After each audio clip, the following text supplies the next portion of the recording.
주님께 감사합니다.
오늘도 주님께서 저와 여러분 가운데 함께 하시고 저와 여러분을 사랑하시는 줄 믿습니다.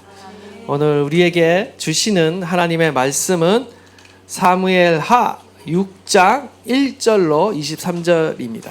사무엘하 6장 1절로 23절 말씀인데요.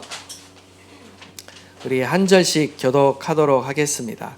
다윗이 이스라엘에서 뽑은 우리 3만 명을 다시 모으고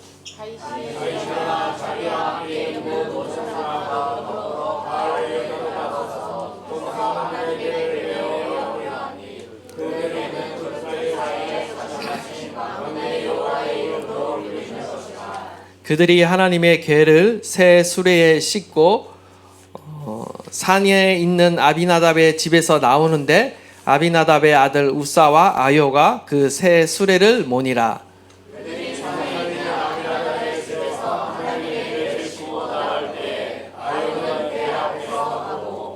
다윗과 이스라엘 온 족속은 잣나무로 만든 여러 가지 악기와 수금과 비파와 소고와 양금과 제금으로 여호와 앞에서 연주하더라.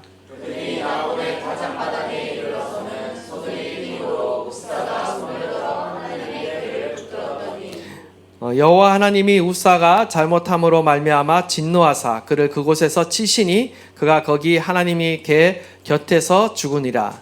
여호와께서 우사를 치심으로 다윗이 분하여 그곳을 베레스 우사라 부르니 그 이름이 오늘까지 이르니라. 다윗이 그날에 여호와를 두려워하여 이르되 여호와의 궤가 어찌 내게로 오리요 하고 다윗이 여호와의 궤를 옮겨 다윗성 자기의 궤로 메어 가기를 주저하지 아니하고 가드 사람 오벳에돔의 집으로 메어간지라. 여호와의 궤가 가드 사람 오벳에돔의 집에 석 달을 있었는데 여호와께서 오벳에돔과 그의 온 집을 복을 주시니라. 어떤 사람이 다윗 왕에게 아뢰어 이르되 여호와께서 하나님의 궤로 말미암아 오벳에돔의 집과 그의 모든 소유에 복을 주셨다 한지라. 다윗이 가서 하나님의 궤를 기쁨으로 메고 오벳에돔의 집에서 다윗성으로 올라갈세.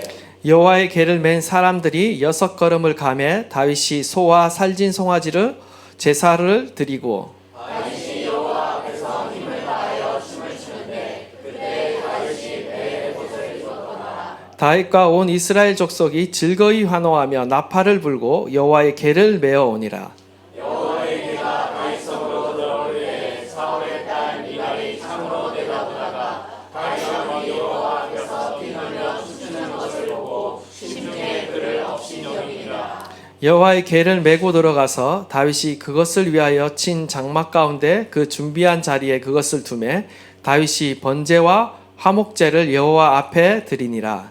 다윗이 번제와 화목제 드리기를 마치고 막문에 여호와의 이름으로 백성에게 축복하고 모든 백성 곧 온 이스라엘 무리에게 남녀를 막론하고 떡 한 개와 고기 한 조각과 건포도 떡 한 덩어리씩 나누어 주매 모든 백성이 각기 집으로 돌아가니라. 다윗이 자기의 가족에게 축복하러 돌아오매 사울의 딸 미갈이 나와서 다윗을 맞으며 이르되 이스라엘 왕이 오늘 어떻게 영화로우신지 악한 자가 염치 없이 자기의 몸을 드러내는 것처럼 오늘 그의 신복의 계집종의 눈앞에서 몸을 드러내셨도다 하니 다윗이 미갈에게 이르되 이는 여호와 앞에서 한 것이니라. 그가 내 아버지와 그의 온 집을 버리시고 나를 택하사 나를 여호와의 백성 이스라엘의 주권자로 삼으셨으니 내가 여호와 앞에서 뛰놀리라.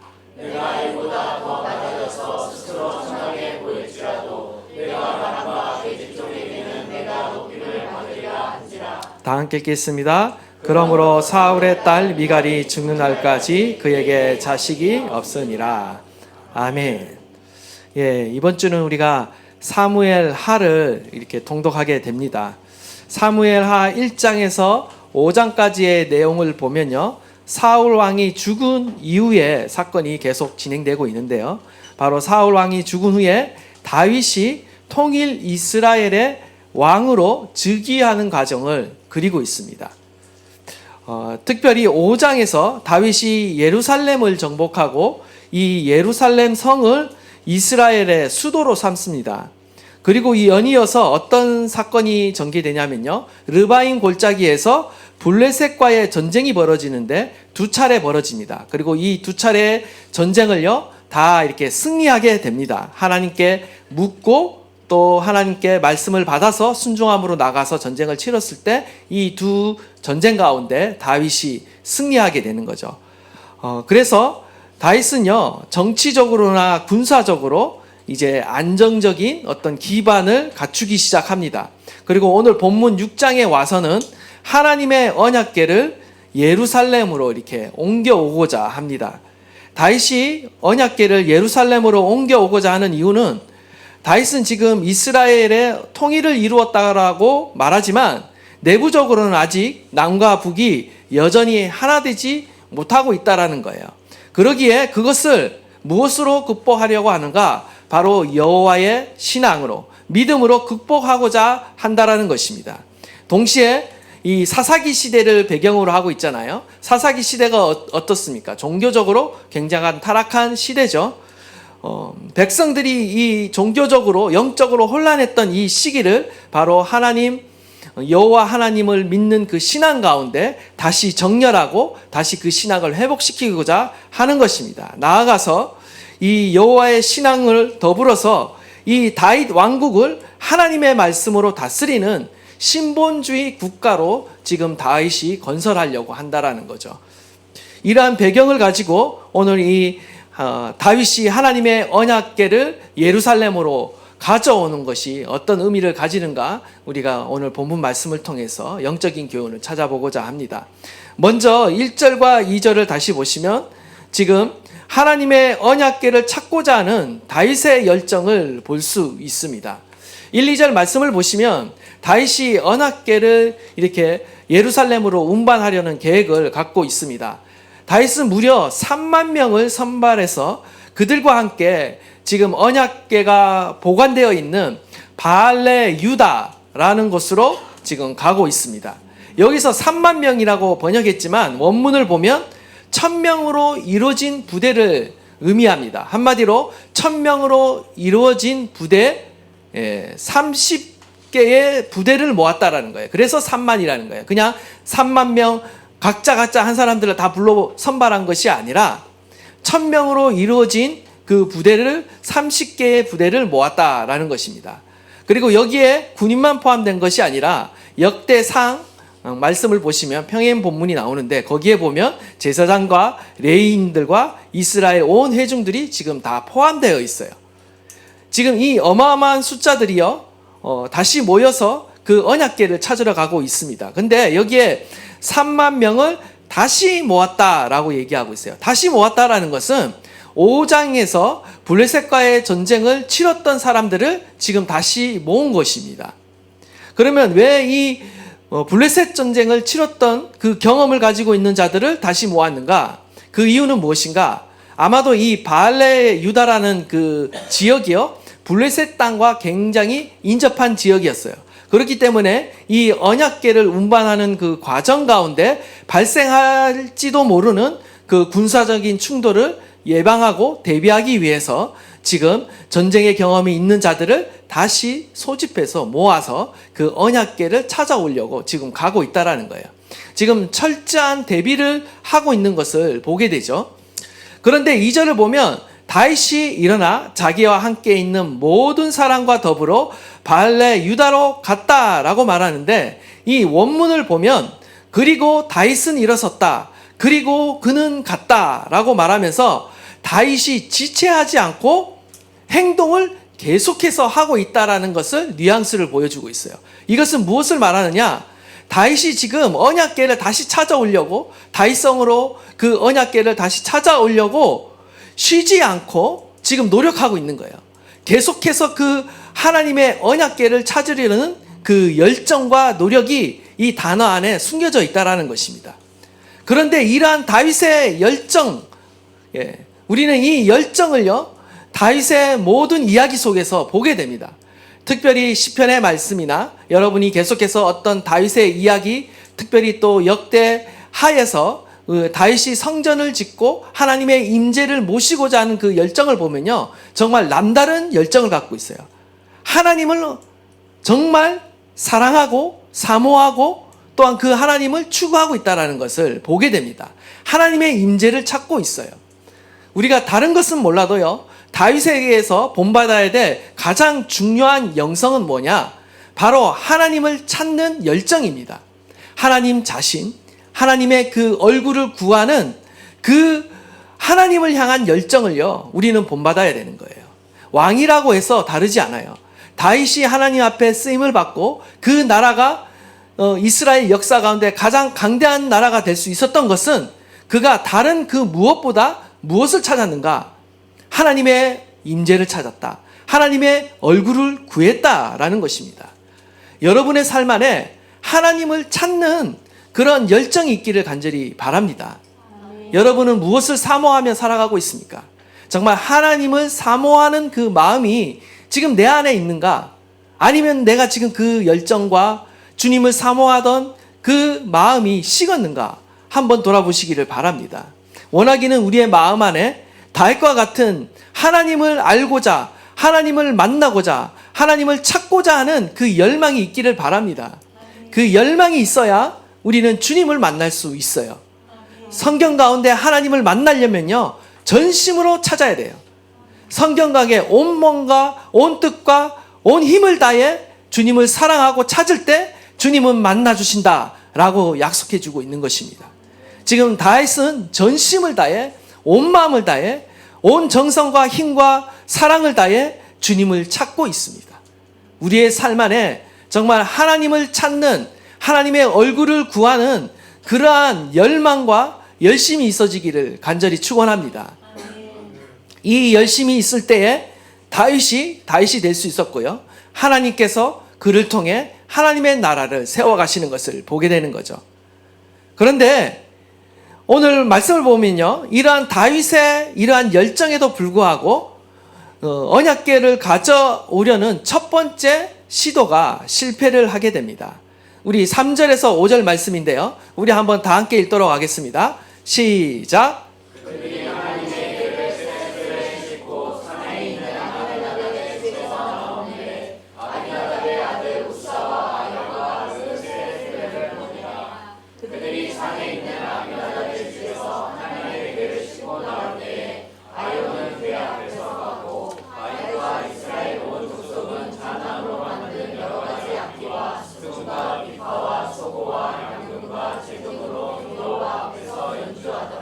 아멘. 여기 보시면 다윗이 언약궤를 가져오는 그 과정 가운데 정말 많은 정성을 들이고 있습니다. 지금 언약궤를 운반하는데 새 수레에 실어서 운반해요. 헌 수레도 아니고 새 수레입니다. 그리고 무려 3만 명이 총동원됐어요. 어마어마한 숫자가 이 언약궤를 모시고 예루살렘으로 가져오려고 동원되고 있다라는 거죠. 근데 지금 이 다윗이 지금 직접 이 일을 감독하고 지도하면서 정말 손발을 거듭고 직접 나서고 있다는 거예요. 그냥 왕이기 때문에 신하들에게 가져와라 명령해도 되지만 지금 왕이 직접 같이 그 행렬 가운데 동참해서 직접 가져오고 있다는 거예요. 그만큼 열심히 있다는 거죠. 뿐만 아니라 지금 악기들이 동원되고 있습니다. 지금 수많은 악기들이 일일이 이렇게 나열되고 있어요. 모든 악기를 동원해서 정말 여호와 앞에서 화려하게 연주하며 찬양하고 있는 모습을 보게 되죠. 이보다 더 화려하게 정말 하나님을 모시려고 준비할 수는 없을 것 같아요. 다윗은 정말 최선을 다해 언약궤를 모셔오려고 하고 있습니다. 지금 다윗이 사용한 인간적인 수단과 방법을요, 지금 장황하게 기술하고 있는데 그 이유는 하나님의 일은 하나님의 방법대로 해야 된다는 거예요. 우리의 가진 열정으로만 되는 게 아니라는 거예요. 오히려 그것을 역설적으로 우리 가운데 보여주고 있는 본문이에요. 우리의 열심에도 불구하고 이 모든 노력들이요, 다윗의 이 모든 노력들이 수포로 돌아갑니다. 아무리 새 수레라 할지라도 그것은 하나님의 방법이 아니었어요. 그 방법은 오히려 블레셋 사람들이 언약궤를 이스라엘로 돌려보낼 때 사용한 방법이 바로 수레였어요. 이방 이교도들이 사용하는 방법을 지금 사용하고 있다는 거죠. 하나님이 원하시는 방법은 율법에 의하면 레위인 중에 고핫 자손이 이 언약궤를 어깨에 매도록 명령하셨습니다. 그것도 손으로 만지는 것이 아니라 언약궤 양쪽에 있는 그 고리에다가 채를 이렇게 꽂아서 기다란 막대죠. 채를 꽂아서 그것을 어깨에 들도록, 그래서 언약궤를 터치하지 말도록 그렇게 만들었어요. 언약궤를 인간이 손으로 터치하면요 죽게 되어 있었어요. 하나님은 이런 특별한 방법으로 하나님의 임재가 임하는 그 언약궤를 이렇게 운반하도록 하나님의 말씀 가운데 명령하셨다라는 거죠. 우리가 계속해서 사무엘서에서 보게 되는 중심 주제가 뭐냐면요, 하나는 바로 순종이 제사보다 낫다라는 거예요. 순종이 제사보다. 하나님이 원하는 최고의 예배는 순종의 제사입니다. 여러분이 굉장히 열심히 노력하고 힘쓰는 것도 중요하지만 그거보다 더 중요한 것은 내가 하나님의 말씀에 따라 행하느냐, 하나님의 말씀에 따라 살아가느냐가 더 중요해요. 다윗의 열정과 열심이요, 인간적으로는 좋게 보일지 모르지만 그는 하나님이 말씀이 지시한 바대로 행한 것이 아니라 그냥 인간적인 관점, 사회적인 관점에서 그냥 인간적인 생각과 열심으로 그냥 최선을 다했던 거예요. 그냥 하나님의 뜻과 무관하게 그냥 열심히, 종교적으로 열심히 행했다라는 거죠. 아마도 다윗이 이때까지는요, 어떤 하나님의 말씀을 전반적으로 그렇게 자세히 알고 있거나 이렇게 몰랐던 것 같아요. 왜냐하면 사사시대 같은 경우가 이미 종교적으로 무너졌고, 레위인들도 무너졌고, 제사장들도 타락했고, 하나님의 말씀은 제대로 전수되지 않는 그런 상황 가운데 있었기 때문에 다윗 역시도 하나님을 경외하고 사랑하는 자였지만 그 하나님의 말씀을 온전히 모르고 있었던 것 같아요. 그래서 하나님의 말씀에 따라 이 법궤를 옮겨오는 것이 아니라 그냥 자기가 생각하는, 인간이 생각하는 방법으로 하나님을 예배하고 경배하려고 했다라는 것이죠. 결국 하나님께서는 이 다윗에게 경고하시고 하나님의 말씀대로 살아야 한다라는 것을, 하나님의 말씀대로 예배해야 된다라는 것을 분명하게 가르쳐 주고 있는 것입니다. 우리가 하나님의 일을 할 때도 마찬가지입니다. 우리가 하나님의 일을 할 때도요, 중요한 것은요, 하나님의 방법대로 행해야 된다는 거예요. 하나님이 기뻐하시는 말씀대로 행해야 된다는 거예요. 때로는요, 아무리 목적이 올바르다고 하더라도요, 하나님의 말씀을 따르지 않으면 그것은 불순종인 것입니다. 아무리 결과가 좋다고 해도 과정이 올바르지 않으면요, 불순종이에요. 근데 우리는 세상적으로 볼 때 어떻습니까? 세상은요, 그냥 목적만 맞고 결과만 좋으면 그냥 오케이예요. 그런 경우 많이 보시죠. 우리도 때로는 그럴 때가 있어요. 교회도 그럴 때가 있어요. 그냥 교회의 성장이라는 결과만 좋으면 그 무엇이든지 그냥 막 세상적인 방법으로라도 막 하는 거죠. 때로는 하나님이 기뻐하시지 않은데도 불구하고 우리는 그냥 결과만 좋으면 된다라는 식으로 우리는 일을 할 때가 있어요. 근데 그것은 하나님의 방법이 아니라는 거예요. 하나님은 항상 하나님의 방법, 하나님의 뜻대로 행하기를 원하십니다. 더디 가더라도 주님의 말씀과 함께 동행하기를 원하세요. 우리는 이러한 하나님의 뜻을 봐야 되는 거고요. 다윗은요, 이것을 왕이 된 초기부터 하나님께서 가르치고 계신다라는 거예요. 사울은 실패했죠. 사울은 계속해서 하나님께 불순종하면서 항상 어떤 방법을 내세웁니까? 자기의 방법을 내세워요. 자기의 뜻을 내세운다라는 거죠. 사울이 아멜렉과의 전쟁에서 승리라는 좋은 결과를 얻었습니다. 그리고 좋은 가축들을 가져왔어요. 그리고 그 가축들을 가져온 목적을 뭐라고 말하냐면 하나님께 이 좋은 제물로 예배드리기 위해서, 제사드리기 위해서 가져왔다라고 이렇게 좋은 목적을 얘기해요. 그런데 그것은요, 하나님께 책망을 받습니다. 왜 그렇습니까? 하나님께 칭찬받을 수 없는 이유는 뭐냐? 그것은 하나님의 뜻이 아니었고 하나님의 방법이 아니었다는 거예요. 하나님은 다 멸하라고 했습니다. 그래서 우리가 이해되지 않더라도 다 멸하는 것이 하나님의 방법이고 하나님의 뜻이었는데 사울은 자신의 목적과 자신의 뜻에 따라 그것을 가져왔어요. 말로는 하나님을 위한다라는 목적을 가지고 왔지만 내심 그거는 하나님을 위한 목적이 아니라 사실은 자신의 명예욕과 권력욕을 채우기 위해서 한 거라는 거죠. 하나님의 말씀에 순종함이 결여된 모든 인간적인 열심은요, 다 헛된 것입니다. 하나님께 영광이 되지 않아요. 그것은 그냥 나의 만족과 나의 영광을 위해 할 때가 많아요. 내가 이만큼 열심히 했습니다. 내가 이만큼 열심히 봉사했습니다. 예수님 시대 당시에 바리새인들이 하던 말이었어요. 사람들 앞에서 오히려 자신을 은근히 자랑하기 위해 하나님보다 내가 이만치 경건한 생활을 한다라는 것을 사람들이 알아주기 원하는 그런 외식하는 마음으로 그렇게 열심히 했다라는 거예요. 내가 이만큼 열심히 했으니까 나를 알아줘야 된다라는 식으로 그런 경건을 자랑했다라는 거죠.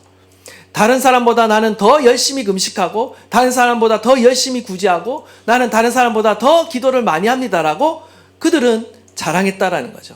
이러한 신앙은 어떤 신앙입니까? 바로 외식적인 신앙입니다. 형식적인 신앙이에요. 율법주의적인 신앙이에요. 하나님과 전혀 무관한 신앙생활을 하고 있다는 거예요. 겉모습은 똑같을 수 있어요.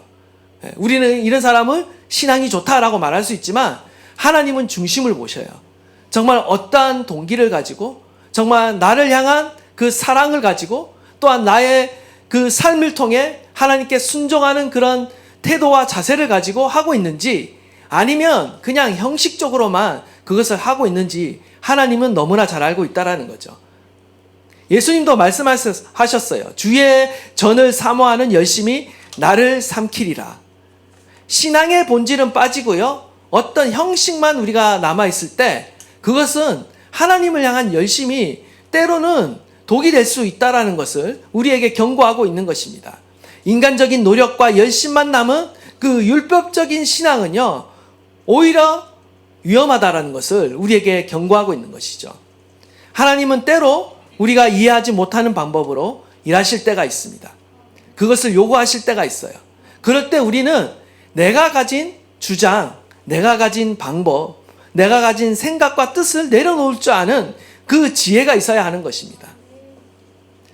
하나님은 오늘도 어떤 우리의 무작정 열심으로 살아가는 것보다 그것이 정말 하나님의 말씀에 순종하는 길인가? 내가 정말 하나님의 방법대로 싸우고 있는가? 사랑하고 있는가? 그 과정을 보신다라는 거예요. 하나님과의 관계를 주님은 중요하게 여기신다라는 거예요. 그렇기 때문에 우리는 하나님과의 그 친밀한 관계를 계속 유지해야 되는 거예요. 그 친밀한 관계를 유지하는 게 쉽지는 않습니다. 어렵습니다. 우리 남성들 늘 소그룹 나누다 보면 하나님의 음성 듣는 거 너무 어렵다는 얘기 계속 나와요. 분별하는 거 계속 어려워요. 근데 그 어려운 과정을요, 우리가 포기하면 안 됩니다. 하나님과의 관계를 포기하면 그 순간 우리의 신앙은 어떻게 되느냐? 종교적으로 바뀌어요. 외식적으로 바뀌어요. 형식적으로 바뀌어요. 내가 뭔가 열심히 하지만 그거는 그냥 의무방어적으로 하는 거고 정말 하나님의 내 마음에서 믿음에서 나오는 행위가 안 되는 거예요. 그러나 하나님은 저와 여러분을 구원하시되 하나님과의 그 친밀한 관계로 초청하셨습니다. 하나님과의 친밀한 관계 안에서 묻고 듣고 계속 주님과 대화하고 하나님의 뜻을 분별하고 씨름하는 가운데 우리는 신앙생활을 해야 한다는 것입니다. 그래서 우리에게 필요한 것은 우리가 진리에 따라 행하고 진리에 따라 예배하는가, 그것이 중요하다는 겁니다. 우리는 항상 영과 진리로 예배하는 자가 되어야 하는 것입니다. 결국 언약궤를 운반하던 이 셋수레가 나곤의 타작마당에 이르게 됩니다. 갑자기 소들이 뛰기 시작하죠. 그러자 우사가 그 벗개를 그냥 이렇게 붙잡고 맙니다. 그 바람에 결국 하나님의 그 분노를 사서 죽게 되죠. 결국 다윗이요, 이 일로 인해서 이 언약궤를 다윗성으로 가져오려는 것을 포기하고요, 그냥 가까운 레위인이 살고 있는 곳에 이 오벳에돔의 집에 이 벗개를 맡기게 됩니다.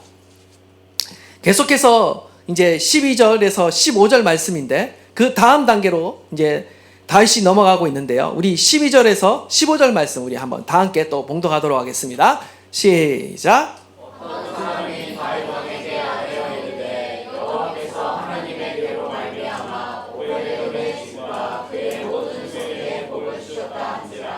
다윗이 가서 하나님의 궤를 기쁨으로 메고 오벳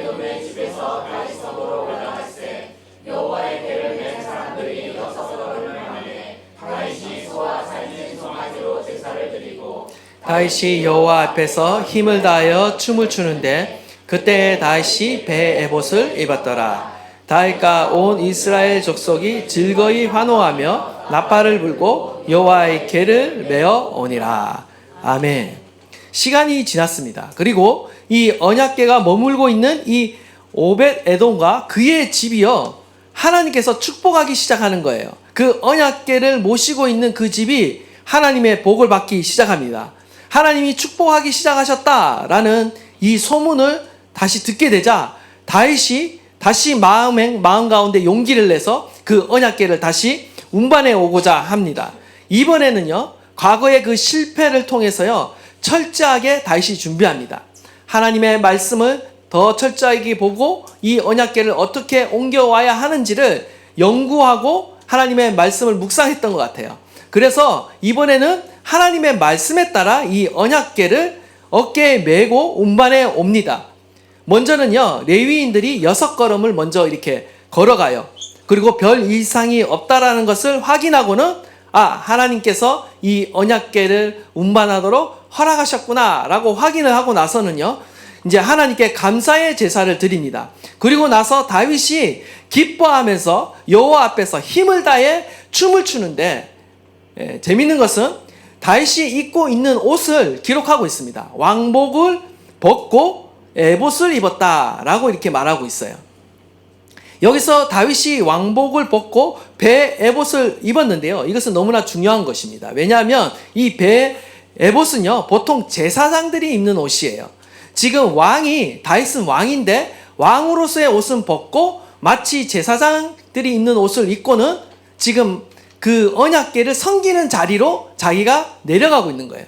겸손한 모습을 지금 보여주고 있는데요, 하나님의 이 임재의 상징이 이 언약궤를 모시면서 하나님을 지금 이스라엘의 진정한 왕으로 지금 다윗이 인정하는 거예요. 자기 왕 옷을 벗었다라는 것은요, 하나님, 그 언약궤가 상징하는 하나님이 진정한 왕이심을 그가 자신의 겸손한 모습을 통해서 드러내고 있다라는 것입니다. 그리고 지금 하나님의 언약궤 앞에서 힘을 다해 지금 춤을 추고 있어요. 근데 여기서 춤은요, 메카르케르라는 단어를 사용하고 있는데요, 뛰면서 빙빙 도는 춤을 말합니다. 좀 상상을 해보세요. 막 제자리에 뛰면, 보니까 예전에 그 TV를 통해서 보니까 춤추는데 이렇게 막 돌면서 바람개비처럼 계속 도는 춤 추는 거 혹시 보신 적 있어요? 성지순례나 모르겠어요. 어떤 그 영상을 제가 어떤 영상인지 정확히 기억이 안 나는데 그 춤을 추더라고요. 춤을 추는데 뱅글뱅글 돌면서 계속 춤을 춰요. 저 같으면 어지러워서 넘어질 것 같은데 마치 그런 춤을 추는 거예요. 계속해서 이렇게 뛰어오르면서 빙글빙글 도는 춤을 말하는데, 지금 다윗은 자신의 그 에봇 속에 맨살이 드러날 정도로 정신없이 힘을 다해 지금 춤을 추고 있는 것입니다.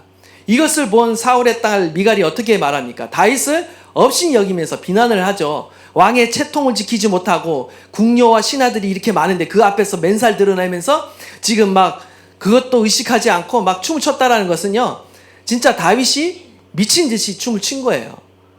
오늘날에도 이렇게 우리가 예배 가운데 춤추고 소리 지르고 박수치고 우리가 찬양할 수 있죠. 근데 이제 저희 교회가 그렇게 했으면 좋겠는데 못하는 이유 중에 하나가 이 천정이 낮다 보니까 다 일어서면 이 앞에 아무것도 보이지 않아요. 그래서 우리가 교회 초기 때는 다 스탠딩 예배를 했어요. 사실 하나님 앞에서 스탠딩 예배를 하다가 안 되겠다, 천정이 낮아서 우리 교회는 안 되겠다 해서 지금은 스탠딩 예배를 안 드리고 있지만, 나중에는 정말 우리가 주님 앞에서 우리의 마음뿐만 아니라 우리의 몸이 전심으로 하나님을 기뻐하며 춤추며 소리치며 외치며 찬양하는 그날을 기대하고 있습니다. 이게 부끄러운 것이 아니죠. 예전에 보면요, 우리나라 기독교가 약간 유교의 영향을 많이 받았어요. 그래서 어떤 일이 있었냐면 교회에서 박수를 치면 장로들이 막 이렇게 혼내는 적이 있었어요. 아니, 그만한 예배 가운데, 거룩한 예배 가운데 감히 박수를 치다니. 근데 요즘에 또 이제 현대적인 예배 가운데, 또 젊은이 예배 가운데는 앞에 나와서 막 뛰고 찬양하는 경우가 있습니다. 그러면 이제 또 그걸 보고 또 보수적이고 약간 전통적인 분들은 또 뭐라고, 지금 여기가 나이트클럽인 줄 알아? 저기서 왜 고함치고 지금 춤추고 난리야 이렇게 시험 드시는 분도 계셨어요. 근데 여러분이 몰라서 그런 거예요. 성경에 제일 먼저 최초로 하나님 앞에서 난리치면서 춤춘 사람이 누구냐? 다윗이에요. 그리고 다윗이 온갖 악기, 뭐 그 당시에 그 악기가 뭐겠어요? 이방 신전에서 이방 어떤 그런 제사를 드릴 때 그 악기가 이제는 성별되어서 하나님을 예배하는 데 쓰였겠죠. 그래서 어떤 분들은 그런 분들 있었어요. 옛날에 제 교회 다녔을 때는 이런 교회 안에서 감히 드럼을 치다니, 감히 기타를 치다니, 감히 나이트클럽에서나 사용하는 그 악기를 교회에서 성스러운 그것에서 사용하다니 하면서 오르간만 하나님이 인정하신 그런 파이프 오르간만 하나님이 인정하신 악기인 것처럼 했다는 거죠. 전혀 그렇지 않습니다. 다윗은 지금 동원할 수 있는 모든 악기를 다 동원해서 하나님을 찬양하고 예배했어요. 자기가 표현할 수 있는 그 모든 것을 다 주님께 예배하는 것을 표현하고 있다는 거예요. 우리도 이렇게 하나님을 예배해야 될 줄 믿습니다. 하나님은 찬양받기에 합당하신 분이에요. 그러한 하나님을 향해 우리는 전심으로 예배해야 한다는 것입니다. 지금 이스라엘의 정치적인 그리고 군사적인 수도인 이 예루살렘 안으로 하나님의 인재의 상징인 이 언약궤가 들어오고 있고 다윗이 그것을 모시고 있다는 것은 바로 하나님을 왕으로 모신다라는 의미를 갖고 있어요. 이 예루살렘, 이스라엘을 다스리는 분은 바로 인간 왕인 다윗이 아니라 내가 아니라 하나님이 왕이시다라는 것을 지금 다윗은요 자신의 퍼포먼스를 통해 보여주고 있는 것입니다. 예전에 왕들이요 전쟁 가운데 승리하고 개선 이렇게 입성을 할 때 뭘 했냐면 여인들이 나와서 앞에서 이렇게 춤추면서 이렇게 한 거예요. 그러니까 지금 다윗은 왕이신 하나님이 지금 예루살렘으로 입성하는 그 앞에서 마치 춤추는 여인인 것처럼 비천한 여인인 것처럼 자신을 낮춘 가운데 자기가 그 앞에서 막 춤추고 있는 거예요. 그러니까 얼마나 다윗이 겸손한 왕인지를 우리가 볼 수가 있고요.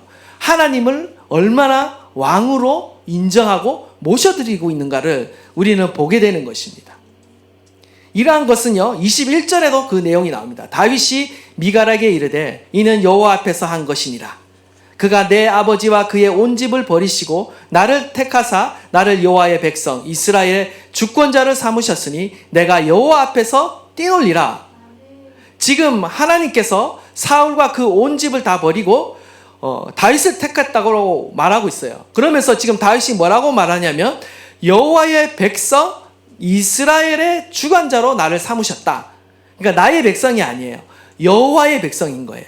그리고 나를 그 주관자로 세우셨다라는 건데 이 주관자라는 말은 나기드라는 단어를 사용하는데 지도자라는 뜻을 가지고 있어요. 왕을 뜻하는 단어가 따로 있습니다. 멜레크라는 단어가 있어요. 멜기세덱 할 때 이것도 왕이란 뜻을 갖고 있어요. 근데 왜 멜레크라는 단어를 사용하지 않고 나기드, 지도자라는 단어를 사용했는가? 이 말의 뜻은 한마디로 하나님이 왕이시고 나는 그냥 하나님의 뜻을 수행하는, 대리하는 지도자에 불과하다라는 거예요. 다윗은 스스로 자신에 대해서 왕의 칭호를 사용하지 않습니다. 지도자라는 칭호를 사용해요. 그러므로 자신의 통치권이 하나님께로부터 왔고 하나님이 진정한 통치자임을 지금 밝히고 있는 것입니다. 다윗은 하나님의 언약궤를 다윗성으로 운반하는 이 행사 외에는요 따로 왕으로 등극하는 행사를 전혀 행하지 않습니다. 왕이라면 왕으로 등극하는 무슨 세리머니를 해야 되잖아요. 다윗은 전혀 하지 않습니다. 오직 한 세리머니는요 이 언약궤가 이 예루살렘 성으로 들어올 때 환호하고 춤추고 제사를 드리고 이 세리머니만 했다라는 거예요. 그러니까 왕은 이스라엘의 왕은 오직 하나님 한 분밖에 없다라는 거죠. 하나님의 법궤는요 원래 성막의 지성소에 모셔야 합니다. 그런데 지금 하나님의 법궤가 성막이 아닌 어디에 있었습니까? 기럇 여리암 아비나답의 집에 모셔져 있었다라는 거죠. 블레셋 군인들에 의해 빼앗겼다가 그 하나님께서 그 재앙을 내리시니까 그 법궤를 다시 이스라엘 백성들에게 돌려주죠. 그런데 그 돌려주는 과정 가운데 베세메스 지역의 사람들이 그 벗개를 발견하고 맞게 되는데 그 벗개를 들여다보다가 또 재앙을 맞아서 너무나 두려운 나머지 이 벗개를 아비나답의 집에 맡겨놓는 거예요. 근데 그 아비나답의 집에 맡겼을 때 그 아비나답 집에서요, 이 벗개가 무려 70년 동안 방치되어 있는 거예요. 70년 동안 사람들이 이 벗개를 찾지 않았습니다. 근데요, 이 70년의 이 기간 안에 뭐가 포함되냐면요, 40년의 사울의 통치가 포함되어 있어요. 그러니까 사울은 40년 동안 이스라엘을 통치하면서 한 번도 이 언약궤를 찾으려는 생각을 안 했어요. 그리고 하나님을 찾지 않아요. 한 번도. 여러분 읽어보시면 아시겠지만 한 번도 찾지 않습니다. 무당은 찾습니다. 그러나 하나님은 찾지 않아요. 이게 바로 사울과 다윗의 차이인 거예요. 다윗은 왕이 되자마자 전쟁을 치르고 나서 무엇을 찾습니까? 하나님의 법궤를 찾는, 하나님의 인재를 찾고 있습니다. 그것이 바로 다윗이 승리할 수 있는 비결이었던 것입니다. 우리의 인생 가운데 우리의 인생이 형통하고 우리의 인생이 하나님의 은혜와 복을 누리고 강성해질 수 있는 유일한, 성경이 말하는 유일한 비결은요, 바로 하나님을 찾는 거예요.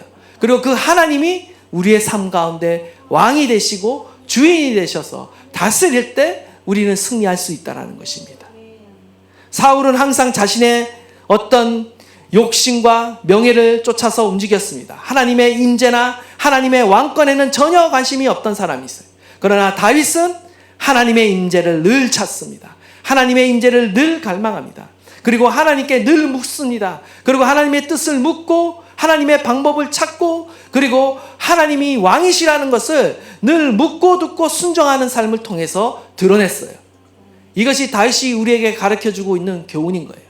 우리가 주님 앞에 늘 묻고 듣고 순종하는 그 삶을 살아갈 때 우리는 하나님을 하나님 되게 하는 거예요. 하나님이 나의 왕이라는 것을 인정해 드리는 거예요. 이 삶을 하나님이 기뻐하시는 줄 믿습니다. 오늘도 우리는 하나님을 정말 왕의 자리에 모셔놓고 있는가? 아니면 내가 왕의 자리에 앉아서 하나님은 저 발치에 저 구석에 앉아 있는가? 만약 이 자리가 바뀌어 있다라면 우리의 마음 가운데 하나님을 중심에 모시고 그리스도를 중심에 모시고 우리가 그분의 음성을 듣고 순종하며 따라가는 저와 여러분 되시기를 주님의 이름으로 축복합니다. 주님께서 저와 여러분을 살리시고 보호하시고 승리하게 하실 줄 믿습니다.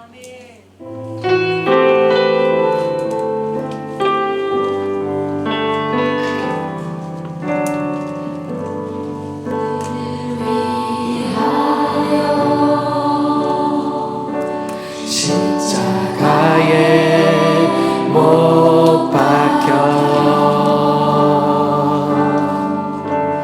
모든 죄를 용서하사 의인 삼아 주신 주 어떤 일이 있어도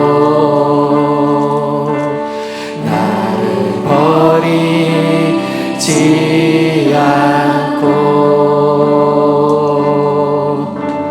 죽기까지 사랑하신 나의 귀한 예수님 내 마음의 한 자리 가장 귀한 그 자리 주 오셔서 앉으소서 주님만 나의 보배 내 마음의 한 자리 가장 귀한 그 자리 주 오셔서 다스리소서 주님만 나의 영광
그렇습니다. 내 마음에 가장 소중한 그 자리, 내 마음의 그 한 자리 주님께 드릴 수 있기를 간절히 바랍니다.